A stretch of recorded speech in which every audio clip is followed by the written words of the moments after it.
Okay, I'm Reinhard Möller. I'm the conference chair of the ICC 2013 International Consumer Electronics Conference, and I have the honor to have Mary Czerwinski from Microsoft Research at my side, and I'm going to ask her a question about her talk today. The conference theme is user-computer interaction and user-device interaction. So my question now is, how can you influence your research to the development of device interaction, of interactive devices? Right. Well, interestingly, I was just talking with a young woman who was showing me a great example of that using augmented reality. So, for instance, her idea was if you want to see your mood reflected in a way that nobody else could see it, maybe you use augmented reality, use a scanner or a barcode of some kind, and just you on your phone can see what your mood is like. So the idea is that you have a wearable or a haptic sensor of some kind that's giving you feedback as to your mood, or you have a visualization that's either on your phone or on your desktop or on your tablet that's showing you your mood at any given time. Yeah, so a question also is, of course, arising, if you are showing your mood to others, that might be influencing your own mood as well, and also if you see your own mood, that might be that you get to a stress level that you won't have if you don't know about this stress. Right.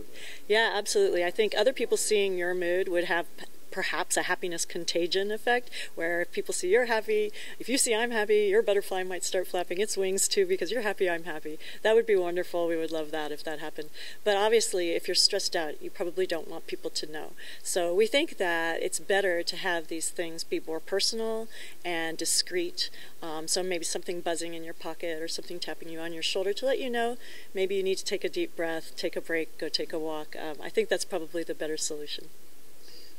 Yeah, I agree completely. And the other thing I'm thinking of is, if you have this kind of feedback about your mood, would it be good to control yourself, or would it be better to be controlled by the system? Obviously, you want to control yourself. This is all about the user and the user making healthy lifestyle decisions.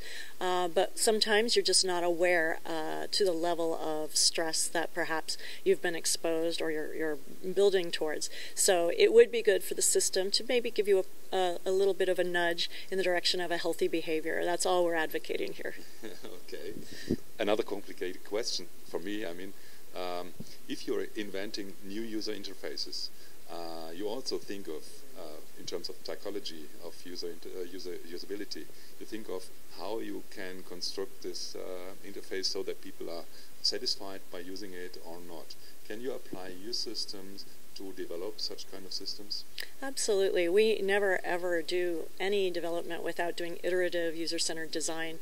So I work closely with our designer, Asta Roseway, and all the other various people on our team, of whom there are many that we couldn't do this work without, to make sure that each iteration of the design, I think you saw with the doctor's display, how many times we had to redesign that so that it was acceptable for being in a doctor's patient observation room.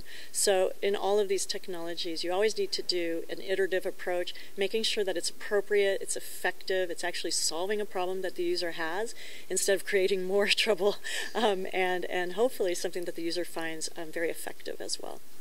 Absolutely. So that means you need a number of people working on these kind of systems. That is not only psychologists or technicians. Sometimes you hear that technicians are very used to develop something new.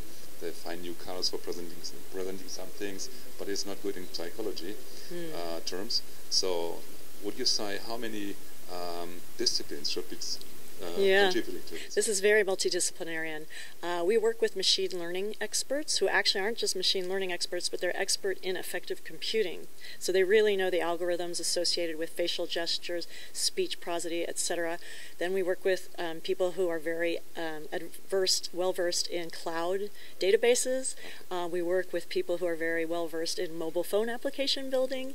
We work with people who are designers, who are psychologists, and then just regular computer scientists who are super excited about the health domain. So it's a very multidisciplinary group. Right. Thanks very much. Thank you. Thanks for having me.